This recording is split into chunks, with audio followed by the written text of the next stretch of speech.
Okay, Boomer. Okay, Boomer. Okay, Boomer. Okay, Boomer. Okay, Boomer.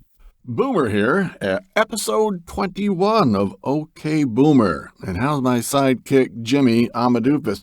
I'm fine, Boomer, but you know what? You said last time in the last episode it was episode 19. It was really episode 20.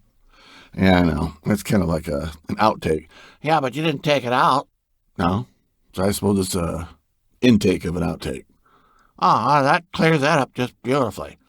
So how was your Thanksgiving, Jimmy? It was wonderful, and it's going to be even better. Oh, do tell. Well, according to AroundPtown.com, we got some great events coming up here this weekend. They got the state park is going to be lit up with all kinds of holiday displays. It's taking the place of their annual parade that they have. I got the chili supper thing going on this weekend downtown also. I'm looking forward to that. Oh, yeah, you like a good chili supper, do you, Jimmy? Yeah, it's a rootin' tootin' good time. And we had a rootin' tootin' good time talking with my cousin Russell Mayer about his days on the railroad, didn't we? Yeah, that guy he had some experiences, I'm telling you that. And now he's riding Mustangs. He's gentling them as a sort. So he's gone from riding the rails to riding Mustangs. Well, that's a good way to put it, Jimmy. So let's get Russ back on here for part 2 of our interview with him. Russ, you ready to talk about your current vocation, dealing with Mustangs? Oh, yes, I'd love to. Yeah. Well, let me start by asking the obvious question here, Russ. Are you a horse whisperer? You know, I'd love to be able to, I would love to have laid a claim to being a horse whisperer, but no, I am not. I have whispered in a few horses' ears just for show, you know. That is often. What I am is a horse gentler. I gentle them. I don't. I gentle them. I don't break them. I gentle them so they can be more readily trained. You know what I'm saying? There's a difference between breaking a horse. That's just a terminology. People used to break them to ride, and they would do all sorts of things. We have navigated away from that method, and we do it a little bit more kind and gentle, so the horse will trust you, and you get the same results, and actually you get them faster, and then you can trust the horse. So it's a great example of the carrot being more effective than the stick. Exactly. You can either beat him with a stick or offer him a carrot, a treat, like that sort of thing. But what happened, Tom, about 11 years ago, I actually answered an ad in Craigslist. This lady was wanting somebody. She ordered a couple of wet blankets. She was wanting somebody to ride her horses in the spring. The horse had a habit of, he walked really well and even trotted really well. But when you got to ask him to canter, he'd start bucking, he'd start crow hopping. And anyway, I didn't own a horse at that time, but I answered that ad and went over and rode her horse out 3 or 4 times a week for 2 or 3 weeks. But anyway, that just whet my appetite to get another horse. And so I wound up having a Mustang.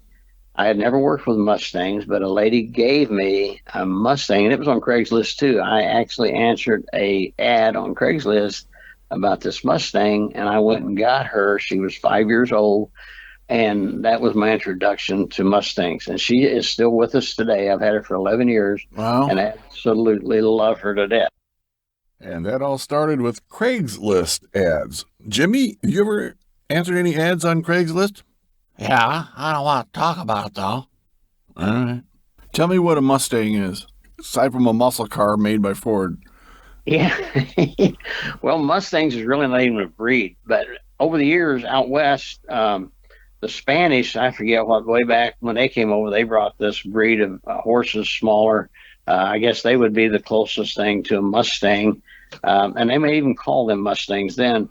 But anyway, over the years, wild horses horses got away, they escape. If you're ever watching cowboy shows, there's horses running all over the place that get away. And I actually have a friend who I now interact with on Facebook, and maybe I'll even shoot you. I don't know if she's got a website for it or not. It's all she does is shoot amazing photos of wild horses. This is out in Salt River northeast of Phoenix, I think, a little bit. Yes. Matter of fact, I followed that page. Now, I don't know her particularly, but yeah, I'd love to follow her.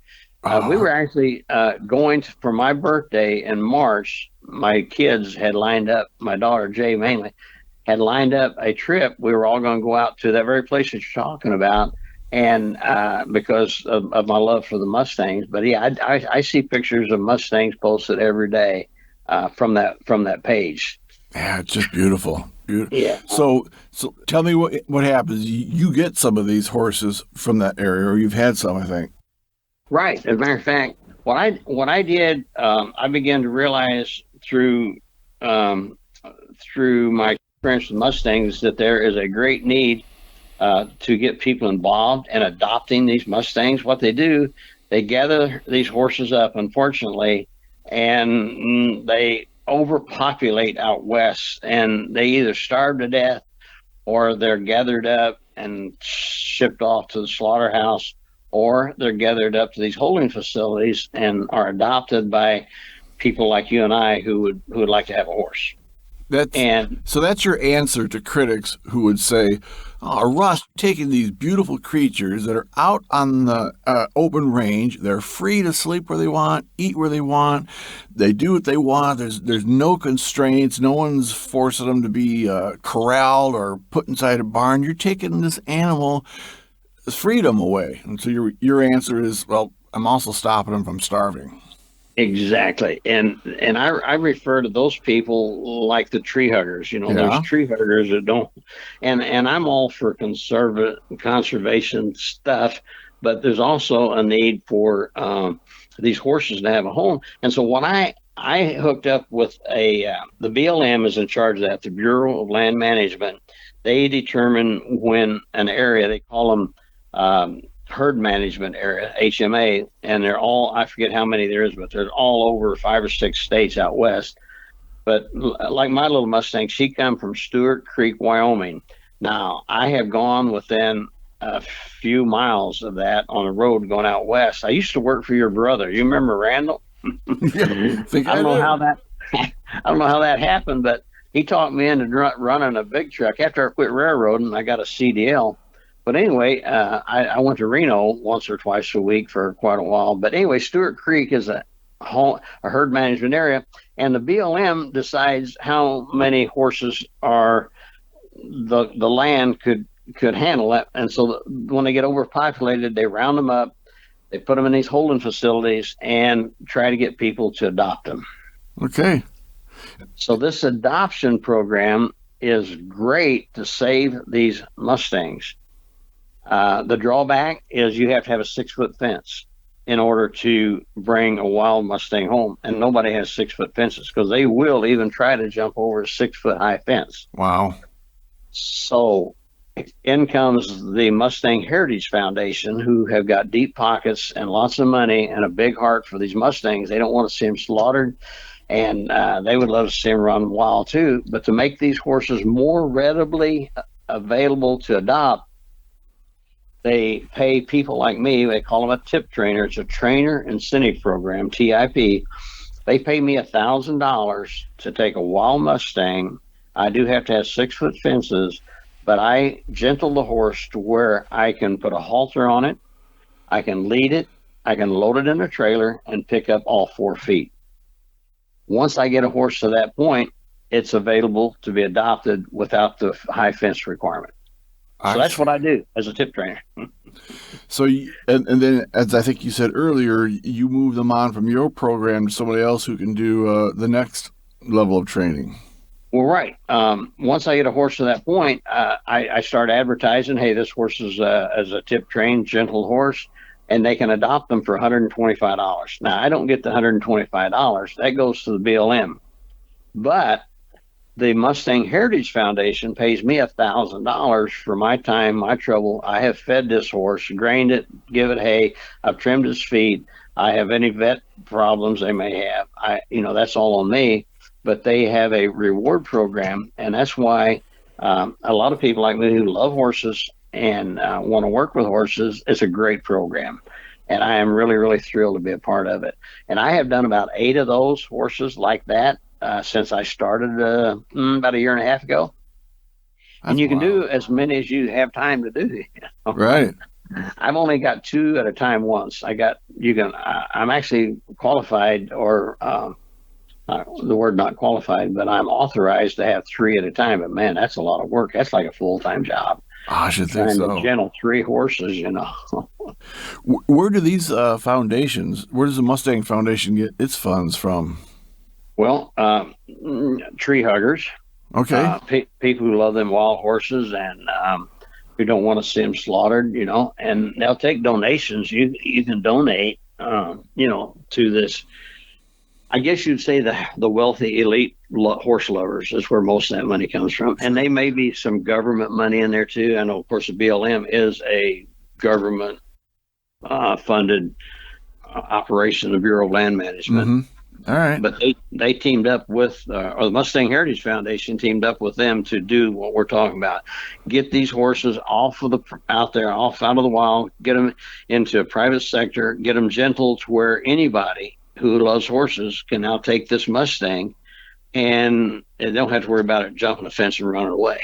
Because a wild horse is going to run away. If you don't have a hold of it, it's going to run away. You bet. Is a Mustang a male or a female?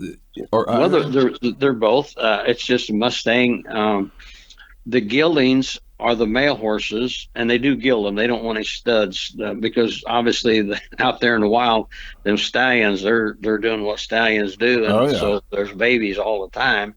But when they capture them, they gild them. They take away their manhood, their studhood, I should say. Mm-hmm. But anyway, and then the mares, obviously, are the ones giving the birth to the babies. And they do capture mares that are already bred, and they have foals born and holding. And that's an interesting concept there, too. I'll bet. Especially if you're trying to help that situation, and you're trying to help a wild Mustang. Right. Wow. Yeah. Instead of making things better. Yeah. But and as far as when I go up, and there's a holding facility, I'm very fortunate. There's a holding facility that is only 1 hour, 60 miles from me. It's in Ewing, Illinois. It's up almost where your grandparents used to live, up there in Effingham. Okay. But this holding facility, like when I went and got my last horse, they had 250 horses there that was ready to be adopted. Wow. 250 horses. Wow. But I go up there and I look the herd over and I look for a horse that I feel would be adoptable to someone else. Well, a horse that someone else would like. I don't want to just pick something I like, but I need to find somebody who would want to adopt it. After I train this horse, or gentle it, I should say, it's my job to find a suitable adopter. And if there's a glitch in the program, that's it, because there's not that many people out there that even thought about owning a Mustang. I haven't had any problems yet. I have had all of mine pretty quickly adopted. But I try to look for a horse that I feel that someone else might love to own. And I pick that one, bring it home, gentle it, get it to do those 4 things: halter, lead, load, and pick up 4 feet. What's your criteria when you go to a place like Ewing? You got 250 horses, you got a checklist, you're looking for what, and what? Right. Well, I'm obviously looking for something that I like really well too, and in hopes. I love a black horse. If I find a really, really nice black horse, gelding preferably, the one I own is a mare. My Mustang that I personally own is a mare, but I love geldings, and that because I have my particular things that I like, and I here's what I'm going to say: the ones that are real flashy. That's got a lot of color. You got blaze face and 4 stockings and all that. Mm-hmm. Everybody wants that, because they're so pretty and all that. I don't try to get those because those are easier to adopt and they will get someone to adopt them. And the saying is, if you are picking a horse just for color, you're probably doing the wrong thing, because those colorful horses, even though they're pretty, they're not always the easiest and the best match for the person. Sure. The best thing to do, Tom, is I did have one lady contacted me, and she went up to the facility with me, and we together picked out the horse that she wanted. That's ideal. That don't happen all the time, but if you Right. could get that, you know you've already got an adopter lined up. And I went ahead and started her horse under saddle. Now that means after I do my 4 things and get it gentle, it's my discretion if I want to, for extra money, of course. What they call started under saddle. I saddle break it. I put a saddle on it, and I get it to where it can be ridden. The horses that go away from me normally are not rideable yet. They have to either do that themselves or hire someone else to do it. Okay. I would do every one of them, Tom, but I'm 70 years old. I can't fall. I can't fall off anymore like I used to and Oh, walk away. it's a long ways. Yeah. So what's a timeline? You pick a horse out at Ewing, you get it back to your what would you call it, corral? Right. Yep. I call my place MustangsR-us. That's kind of my I like it. business name or whatever. And I have a 40-foot round pen and several stalls. And once the horse gets gentle enough, I can turn it loose with my other horses into pasture. So, but the main thing is a round pen. You have to have a round pen if you're going to work with wild Mustangs. There's just really no other way. You have to have one. And what's the timeline on that? You get it back to your place, MustangsR-us, and you're telling your customer, I'm probably going to have this. I'll meet my 4 objectives of having the feed up and leadable and whatnot by how long? Well, believe it or not, the Mustang Heritage Foundation gives you 90 days. After 90 days, if you don't have it done and adopted, you're supposed to take it back. And I've only had one that went that long, but it wasn't the horse's fault. Some person was leading me down the wrong road and said that she was going to adopt it. And anyway, it was a long ordeal. She had the paperwork. But if you can do it in a week, I think that they do require you to keep them at least a week. And there are some horses that are their temperament, you can do all 4 of those things in a week. And so if a guy was fortunate enough to get one of those, that's pretty good money. Yeah. You turn $1,000. I've never done that, but I would hope to someday. But normally it takes 30 days at least, if not 60 days. I like to keep them long enough that the new owner is not going to get hurt. That still, to me, sounds amazing that you take this creature who's wild, does not have any domestication whatsoever, very limited contact. Maybe they see a human taking pictures of them, like my friend does, right across the river with telephoto lens. In 60 days, get them gentle enough to work with them like that I think that's impressive. Yeah, it really is. And when you stop to think, like you said, it's a wild creature. Now they're asking me to pick up his hind foot. Yeah. And so here's the process. When you get the horse home, you kind of let it settle in, get used to the surroundings. And I stand out there and I either read a book or I look at my phone. I'm in the round pen with it, sitting in a chair. I've got the feed right there. And after a little while, this horse will accept you being there, and they'll come up and they will eat out of your hand after a few days. And it's a real gradual, slow process. You don't beat them, you don't coerce them, you don't mangle them. You get them gentle enough where they trust you. Then you can get the halter on, and you have an option. When I pick them up at Ewing at the holding facility, they will put a halter on your halter, and a long lead rope where you can get a hold of them. Because until you get a halter and a lead rope, there's really not a lot you can do. Right. You have no control. And so they will do that, but I've never had them do that. It's just my personal preference. I feel like that's part of the gentling process, because it's real rewarding when you can get the horse to stand still long enough that you get the halter on it. And then whenever it begins to follow you, you know you're making progress. Wow. And it's extremely rewarding once you get them through that process and the new adopter comes. And I always have them take a picture of me handing the lead rope to the new owner, the new adopted parent there. But it's very, very rewarding. And I will tell you this, every one of them I've wanted to keep. You don't want to get rid of you, but you can't do that, of course. I mean, I could if I had the place and the time and the money, but yeah, every one of them I worked with, I didn't want to let go. It's like you're a surrogate mother giving up a child to adoption, huh? Exactly, yeah, for sure. And I have had three of them that are absolutely drop dead gorgeous. I mean, real head turners, and I would love to have kept them for my own personal use. And I do still plan on keeping my eye out. I would like to have one more for me to own. A wild Mustang that I gentled and I kept um, before before my time runs out. Right. I've got my eye open for what I'm looking for. That's awesome. It would seem to me to be very rewarding work to take this creature who's probably afraid, who's angry, perhaps, certainly confused, and for you to develop that level of trust. There is that emotional bonding going on between you and this animal, and for you to be able to perhaps spare its life so it's not euthanized or sent off or to the glue factory or starving to death, to be able to give it life like that, it's got to be very satisfying. It is. It's very, very rewarding, and you do bond with the horse, just like the horse bonds with you. One of the most interesting stories that I can tell you real quick, a little horse named Denelli. I don't know what that means. People like to name their horses weird things. I'm okay with Buck and Joe and Trigger. yeah, that sort of thing. Speaking of Trigger, your grandmother was into horses. Uh-huh.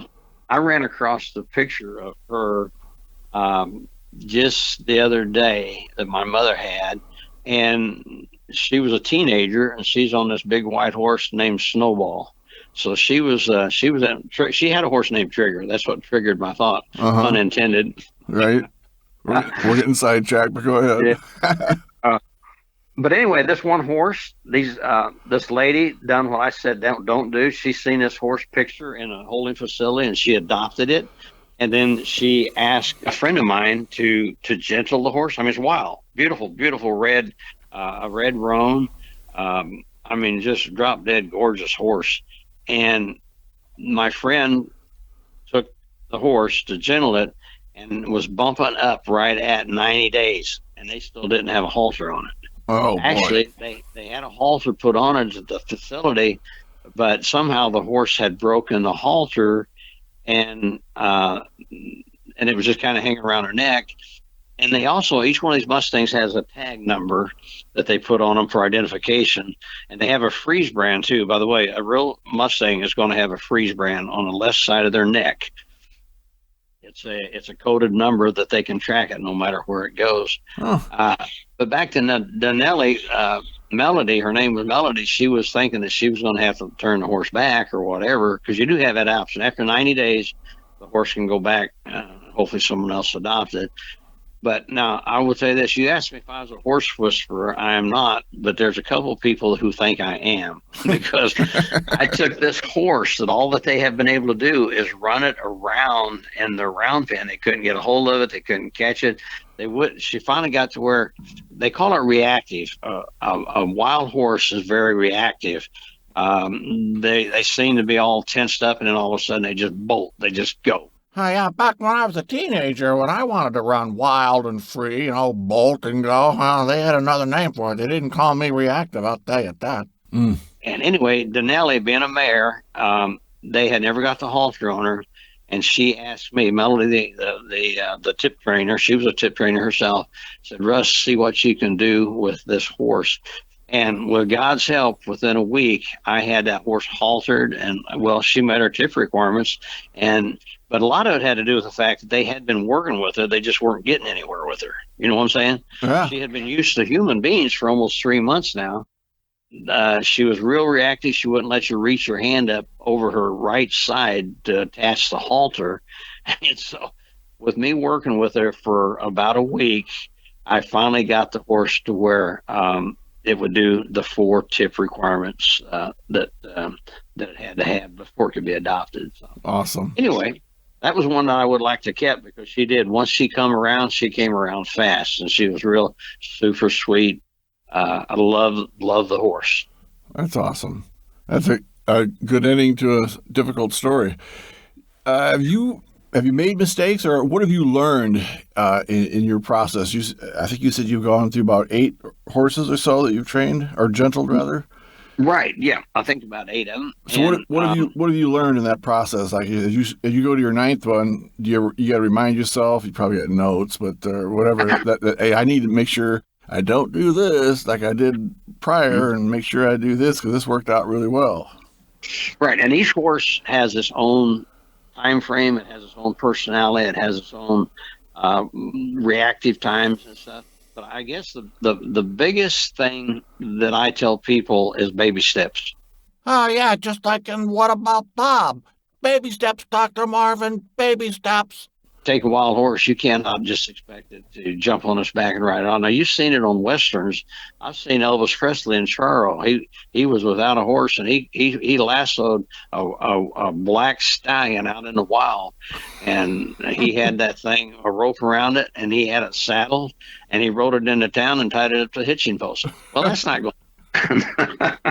Well, of course, the horse recognized him as the king of rock and roll. All right. I didn't think of that, but anyway, that's unrealistic expectations. So you take these baby steps and bring the horse along, and they all come along. And I shouldn't say that. I have not had any yet that did not respond to a real gentle baby step process. That's probably the key thing to remember. So you're earning the horse's trust. You're gaining this trust, so you can do the next step. So you have to be patient. Exactly. If you don't have patience, you probably don't want to work with Mustangs. But what an interesting process to go through. Is there anything else you'd like to share with us about? There is. There's one thing. I'm here with my mother, and she's getting ready to go get dressed. I've been up here for a little bit, and I'd like for her to hear me tell you this part of it. My mother is 91 years old as of November the 3rd, Election Day, 91 years old. And to show you what you can do with a Mustang, this little Mustang mare that I've had for 11 years, we call her, well, she's already named Lakota, and I just call her Coda. But she is such a gentle sweetheart that my mother, I was going to do it on her birthday, but the weather wasn't right or something. But she went for a ride on my Mustang that I've had now for 11 years, and I've got pictures of that and video. If anyone would like to go to my Facebook page, MustangsR-us, you can see my 91-year-old mother riding a wild Mustang. It's not wild anymore. That is crazy. It's Mustang, and is it the word R or just the letter R? It's just the capital. That's the capital M and a capital R, and then a dash and US. Play on Toys R Us. Yep, right. Play on my name. I could went with MustangsR-us, but no. Anyway, it's Mustang capital R dash US. Excellent. I think that sounds awesome. Your 91-year-old mother, that's my aunt. She's already got some physical challenges that she's had, but to be able to get up there and ride that horse certainly shows the work that you've done with the creature. That's awesome. Hey, Russ, you said your mom was there. Put her on the phone. Yeah, let's hear the 91-year-old story from the horse's mouth, so to speak. Right it up there in the round pen, yeah, because he wanted to video it. He wanted a video of his 91-year-old mother riding a wild Mustang. Is that right? That's right. My goodness, did he have you sign an insurance waiver before you got up on it? Did I have any what? Did he have you sign an insurance waiver in case you got hurt or something? Yeah. Well, of course he had to settle it. Of course, I can't settle a horse anymore. Yeah, right. And then he had, of course, a chair there to help me, get up on to get my foot in the stirrup to throw a leg over. You bet. You should charge him, for that. Charge him some advertising fees for being a model on top of a horse. I see. So how did that horse ride? It felt gentle and easygoing? Oh yeah. And like I say, that horse do anything that Russ would want him to do. He's even rode him across the pond. And ordinarily, you see him out there at the pond, it's hot. He won't get in there like the other horses are. He'll take his paw and paw that water up to splash on him. But like I say, he'll do anything Russ will ask him to do. It's And he's very gentle. Yeah, okay. Have a nice day, Tom. You too. Okay. Bye-bye. Bye-bye. And that just shows you proof positive what you can do with a Mustang, even though people, well, my vet, when I first got this little horse, he was scared to death of her. He didn't want to work on her or didn't want to look at her. He said, most Mustangs, he said, I have binoculars. I look at them in the back corner on a 40-acre lot. You know? But I walked around behind her and pulled on her tail, and I said, well, I think you can be safe with this one. This is not going to hurt you any. Her personality, she just, I take her in the house. I live in, like I said, an underground home. I have concrete floors, but she has been in my house 3 or 4 times. Oh, that is awesome. Funny stuff. All right, Russ, I really enjoyed learning about what you're doing and have a complete respect for the skills that you have and certainly appreciate your ability to help out with a situation with the overpopulation of those horses out west. You're providing a service to the horses, to the other horses, and obviously providing a service for your customers. It's pretty cool, very, very rewarding. Well, it's been a rewarding journey, and I really appreciate this opportunity to talk with you about it. And, people who have been skeptical about Mustangs, I would like to alleviate their, obviously you have to go through the process, but they make great lifelong partners if you go through the proper process. And I would encourage anybody that's thinking about getting a horse, don't hesitate to get a Mustang, because they become great animals, great bonding, lifelong partners. That sounds like it. Go ahead. I would say this. I wouldn't necessarily recommend a railroad unless you like a lot of money and want to be gone all the time and have a second wife. But I would recommend you become a tip trainer, because we need tip trainers. We need people who would like to work with horses and get paid to do it. See, that's the key. You're getting paid to do what you love. And you just have to contact the BLM, go to their webpage, and the process is all there. You can become a tip trainer, make a little extra spending money, and do a great service to the equine industry. And if there's someone who just simply wants one of your horses, they go to your Facebook page, MustangsR-us, and there's contact information there. Oh, yeah. Yep. Very yes, good. sir. Absolutely. And of course, I've had that for a couple of years now, or a little over a year at least. There's quite a few pictures and videos and stuff, that we've done down through the years that are on there, so they can kind of get an idea of how it works. Excellent. Well, Russ, what a fascinating job you have, and you're getting paid to do something that you love, and it's benefiting so many aspects of our economy and people's lives. Thanks for spending what's just about an hour talking with me. Yes, and it's been my pleasure. I've enjoyed every minute of it, and thank you for the opportunity to talk about my passion. We'll talk more again later. Thanks so much. All right. Goodbye. Shut up. And kids, don't forget to be checking in with AroundPtown.com. It's got all the news that you can use. Stay hip, stay classy with AroundPtown.com. If you've enjoyed listening to Boomer here, he'd appreciate it if you'd leave a rating and a review. That'd be wonderful. And if you had any feedback for him, go ahead and contact him at ttaudioworks@gmail.com. Again, that's ttaudioworks@gmail.com. Okay, I'll see you in the next episode. Bye-bye.